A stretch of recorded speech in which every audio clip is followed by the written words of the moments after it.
Lord Jamar is good people in my interactions with him.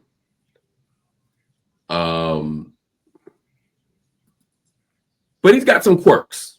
Me and him went at it on Piers Morgan a couple months ago when he was saying that Kamala Harris wasn't qualified to run a Dunkin' Donuts. Again, I'm not a Kamala person. I'm a Green Party member. Plenty of things to criticize Kamala Harris for. However, saying that somebody who was an attorney general, even if you think that's the cops, it is, but it's a qualification to run an empire. She was a U.S. senator. She's the fucking vice president right now. By definition, she's qualified to be president. So when you say she's not qualified, that to me says more about your politics and your worldview than it does her. So me and Jamar went back and forth about that. He's a Trumper, you know. Him and Fat Joe went at it. We can get that at another time about hip hop and the origins of hip hop and whether Latinos were involved in the formation of hip hop. I don't know where these new stories is coming from. I don't know where this stuff is coming from. I agree, Sky. Lord Jamar. Not the Lord. But apparently he's not qualified also to be a scientist because Lord Jamar also is a flat earther. And when people used to say this person's a flat earther, I used to think that was like a diss. Like calling somebody a knuckle dragger. You know what I mean? Or God damn. You never heard that before? Nah, I have. That's it's like it's crazy. But Lord Jamar literally thinks that the world is flat, like the actual Earth, the thing that spins. He thinks is flat, like he thinks this is Earth, and I don't know what to do with that. So he goes on Godfrey. Shout out to Godfrey. He goes on Godfrey's podcast, and so it's like Godfrey, him, and somebody else. And they spend like a good hour where he's breaking down why the earth is flat. And no offense to them, but like they're not gonna win no thinking contest, right? So when he tells them that the earth is flat, they don't think the earth is flat, but they don't have the language to sort of fight back, right? It's like I don't have the language to explain a whole bunch of shit. You know what I'm saying? Because I'm not a scientist. I don't know anything about science. So I can't really describe some shit, but you can't just tell me something that ain't true. Like, I know that like it rains. I know the sky is blue. And if you tell me the sky is purple, you can do a lot of yapping. But I'm probably still not gonna believe the earth is the sky is purple. You know what I'm saying? But I can't explain it. Well, anyway, he tries to explain why the earth is flat because he's breaking down the science.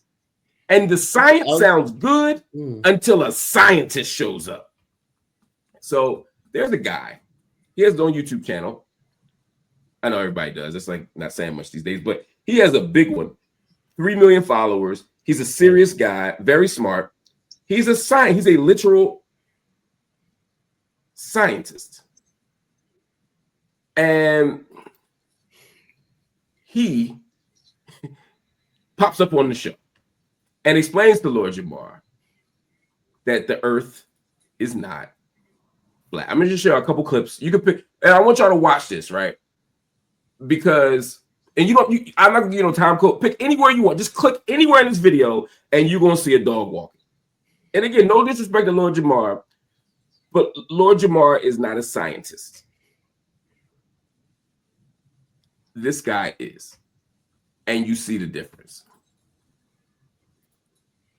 Okay, who's going to go first? Tell us, Dave, why you are against what he believes. How about that? Yeah, Flat Earth is the dumbest hoax in human history. Jamar just watched some videos by Eric Dubé, who just spews a bunch of bullshit, memorized what he says, and repeats it and pretends to be intelligent.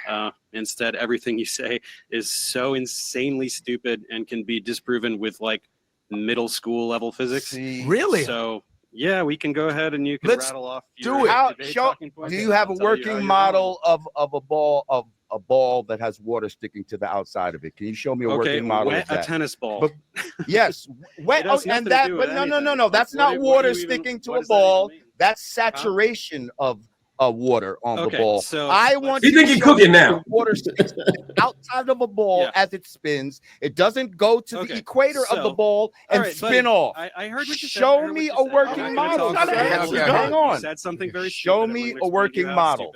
Okay. The reason that things stick to the earth is because the earth is extremely massive, so it generates a very large gravitational field. When water falls off of a ball, whatever ball you're talking about, to the earth, it's because of the large gravitational field exerted by the earth. So when you're talking about water sticking to a ball, your desired demonstration of gravity fails because gravity exists. Things fall to the ground. There is density and buoyancy, sir. Gravity is not some magical thing that makes things drop to the ground. It depends the medium that it is in. If I drop something in this water, depending on how heavy it is, it's going to sink or float. Wait, I want you all to talk. But this is awkward too because these guys brought the scientists on, like Jamar was going to handle the science. It's like bring your cousin to come fight somebody for you, and you realize your cousin can't fight. like as soon as you get to fight, he starts doing this. And you're like, oh wait a minute, we're about to get our asses beat, and they're looking like, oh wait a minute, this is uncomfortable. But Jamar doesn't quite know because I think little Jamar generally believes he's right. I don't think he's faking. I just don't think Jamar is right. But there's a moment where the scientists start sprinkling some extra science on it. And that's where, and it's not like heavy science. It's like middle school shit.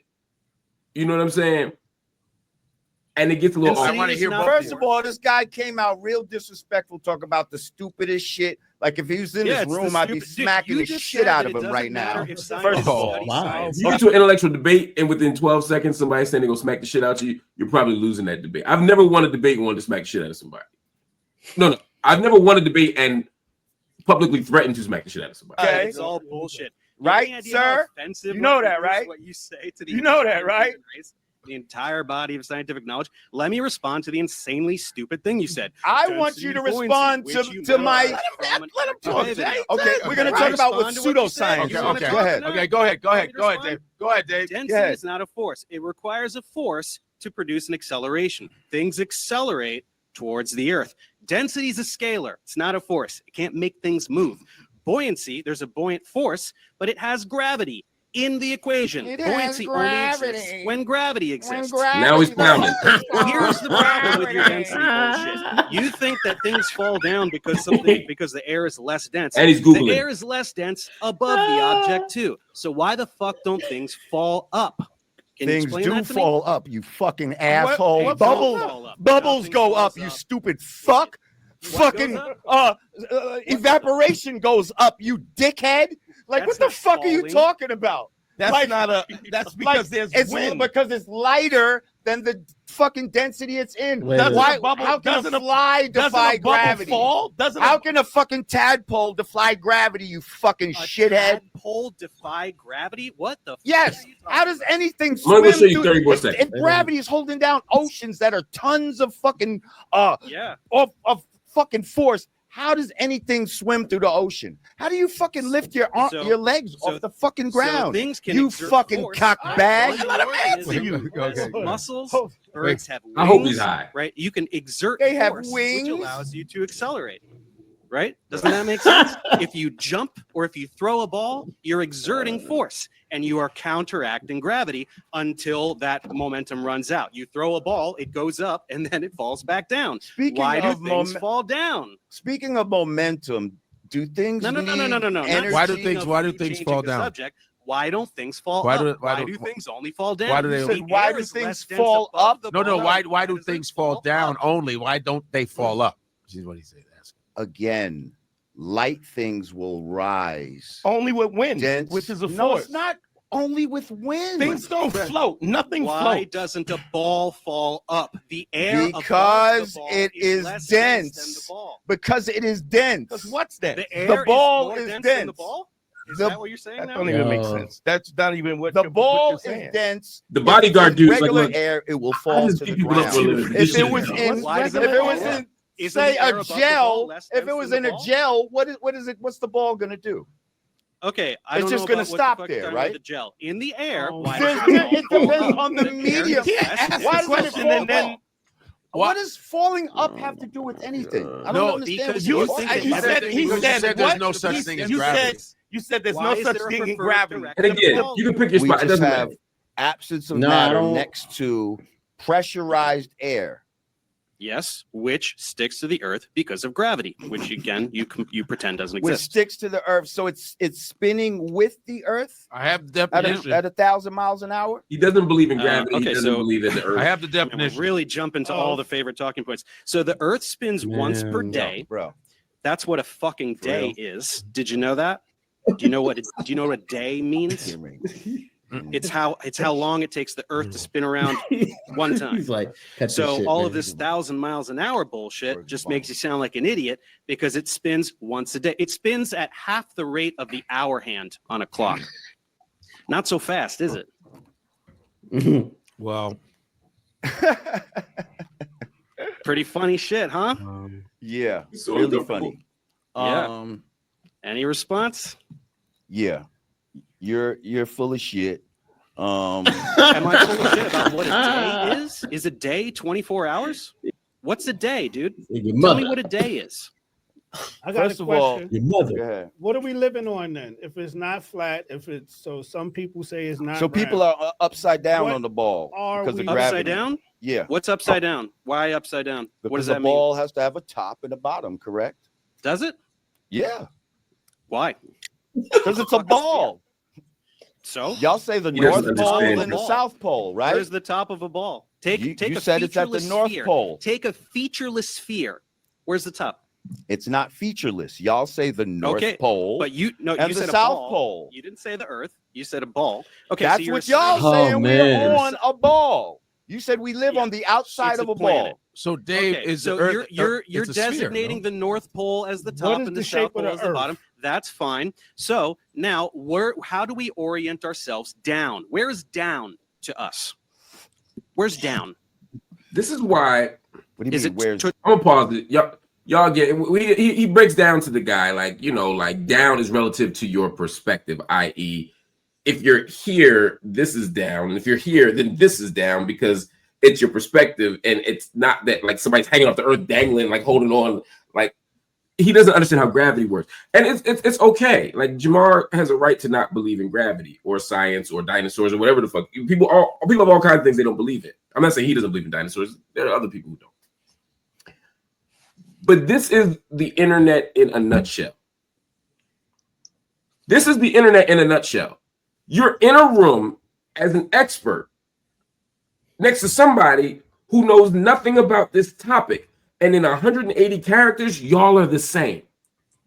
But rarely do you get the opportunity to sit with that person and just intellectually beat the shit out of them.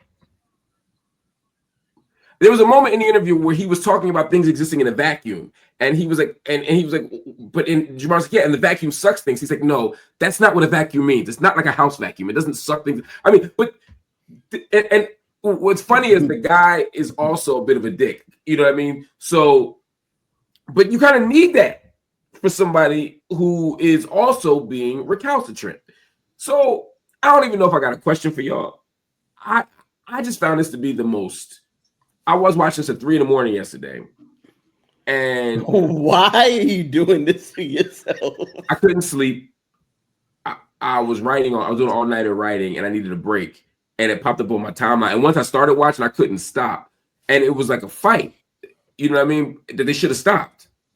You know what I'm saying? It was like watching that last Easy to Block Captain joint. I was like, ooh. It's like, but I just kept going around 2. I was like, please stop.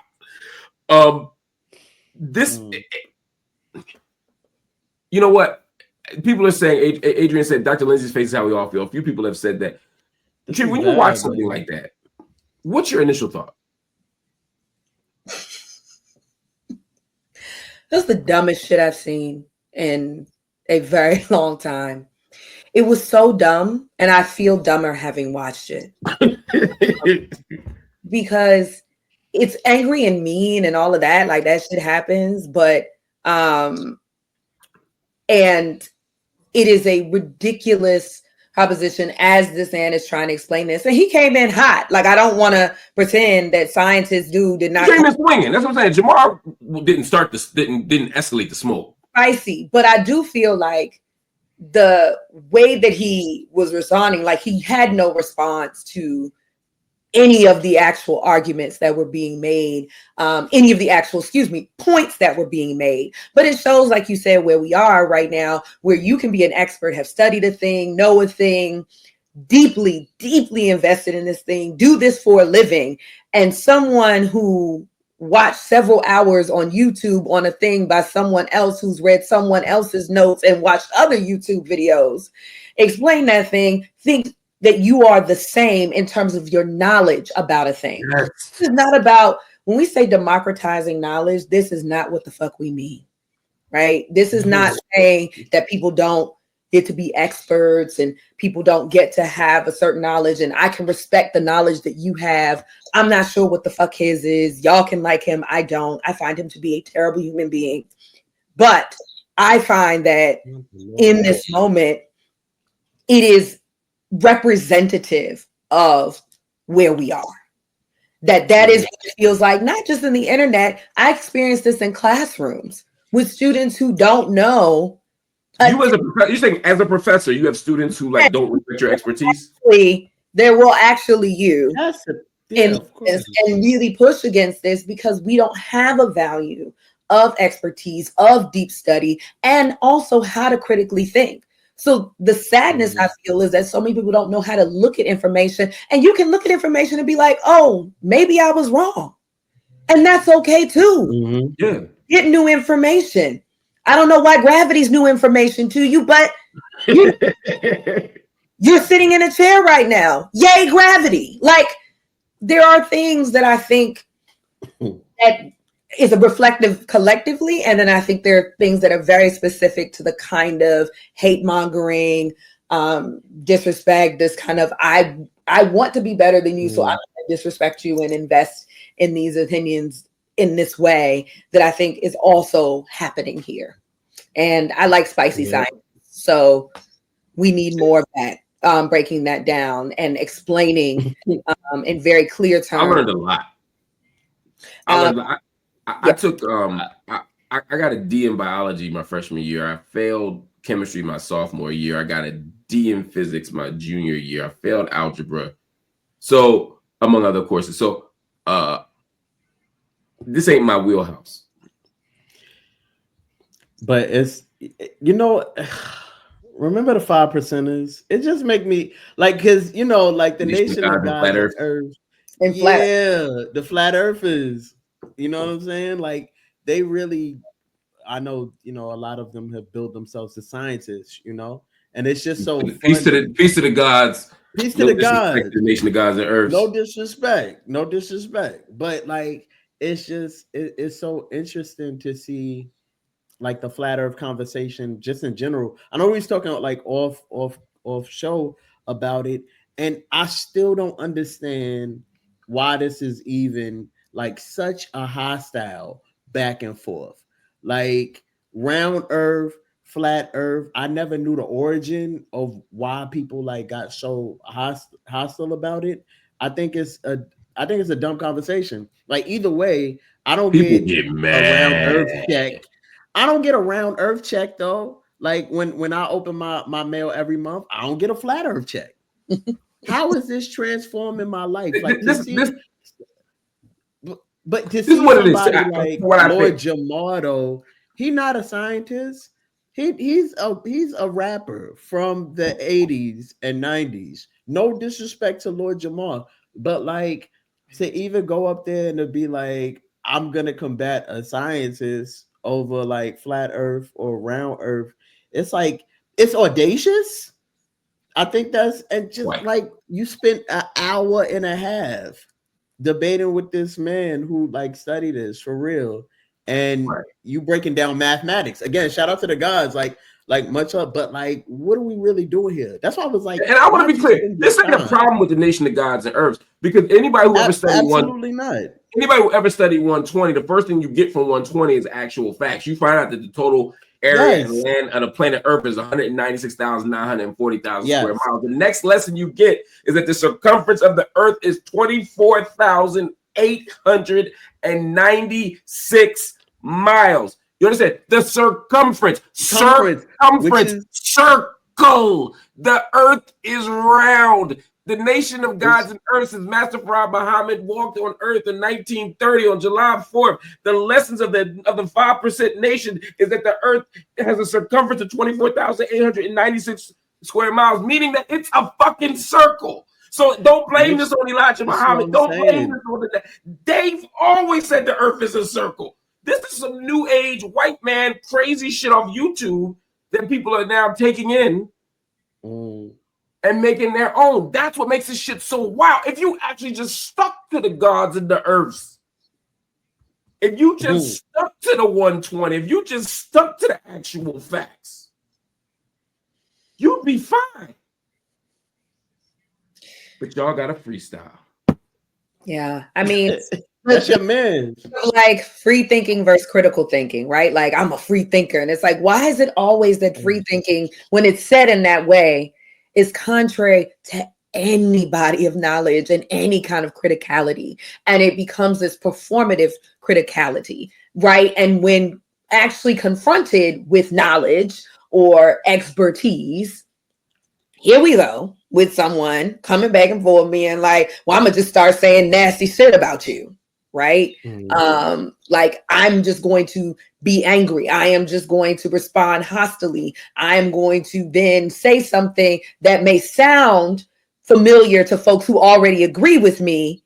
And then I don't actually have to correct myself. I just wish we were in a place where we could be like, oh, yo, that actually makes a lot of sense. Like, you know, I don't know that it's worth it to have an argument with someone who believes in the flat earth, because I don't actually think it's about the flat earth, right? We were discussing this earlier. It's like, science. They telling us that this, that, and if they lying about this, as you said before, Dr. Hill, what else are they lying to us about, right? Everything goes out the window then. And I get that that's very seductive, particularly for marginalized folks in a very real way. Because there are very real concerns. And obviously we've been lied to, harmed, exploited, extracted from, based on all kinds of lies, right?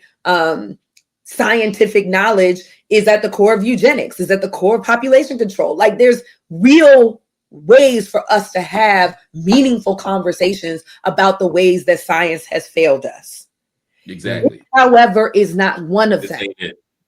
No, JLP writes in something really interesting. The origin for evangelicals is the verse in the Bible that talks about the four corners of the earth, and they took it literally instead of metaphor. That's super interesting. I never thought about that before. Yes, that's the whole like. You really start seeing this in the evangelical tradition in the 19th century, moving around this. Like there's a real investment in this as doctrine. So there's this kind of new wave that you're talking about that's very much so social media, the expansiveness of this, what YouTube produced. But there's also the real origins, and then you have a decline and then a rise again as we see the rise of evangelicalism again. It is not shocking to me that we once again are seeing this rise because of the poor theological basis, right? We also are missing criticality in our theologies that lead us to this conclusion as well. Yo, that's and then we also live in we're living in a post-truth world where, like, you can say what people spend their most time on the internet, and or you're not learning facts anymore. It's just people saying things without any accountability. Like you go on X, there's no accountability. People just debate and argue all day and just go away when they feel like, you know, either their point was taken over or like whatever the case is, but there's no accountability. So then you could literally spout anything and somebody is going to believe you. Like you can say whatever you want. It could be 99 people, but somebody believes you, and you could be flat out wrong. You know what I'm saying? So it just goes to show you flat out.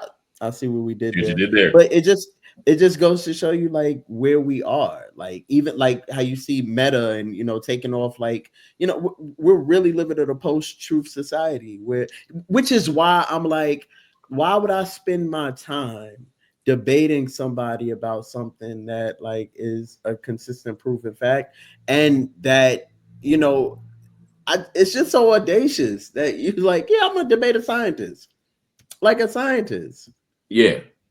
But and look, let me be clear. There are bodies of knowledge that are studyable without formal education. All knowledge is studyable without formal education. You know, some of our greatest thinkers, I mean, you look at the great John Henry Clark, one of our preeminent historians, sat at the feet of Arthur Schomburg, who himself was born on the island of Puerto Rico and was told that there were no Black cultural artifacts, there was no Black culture or Black history. And he spent his entire life collecting them and proving and doing self-study, what we call autodidactic inquiry. Arthur Schomburg and John Henry Clark are testimony and testaments to what happens when you do engage in deep study in community, but don't do it with the schools. John Henry Clark didn't need Harvard. You know, Arthur Schomburg didn't need Columbia. By the way, Arthur Schomburg, member of Kappa Alpha Psi Fraternity Incorporated.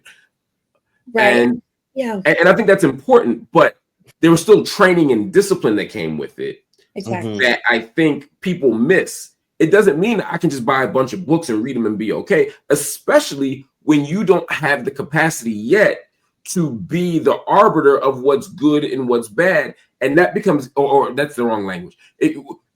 All books aren't right. All research isn't accurate. All methods aren't effective. And if you don't know how, if you haven't been trained, then you don't know how to do it. You don't got to go to a school to get trained, but you still got to get some kind of training. Yes. YouTube, which is where we are. Yeah.